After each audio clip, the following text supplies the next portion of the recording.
चालले का? चालले जाऊन गाठाला आता.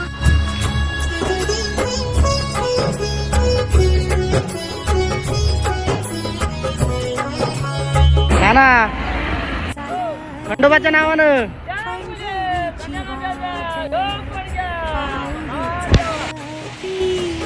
पंढरीची वाट पाऊले चालती पंढरीची वाट पाऊले चालती पंढरीची वाट सुखी संसार मंदिरापासूनचा जुना रस्ता जो शिंगराव धनगर यांनी दाखवला होता.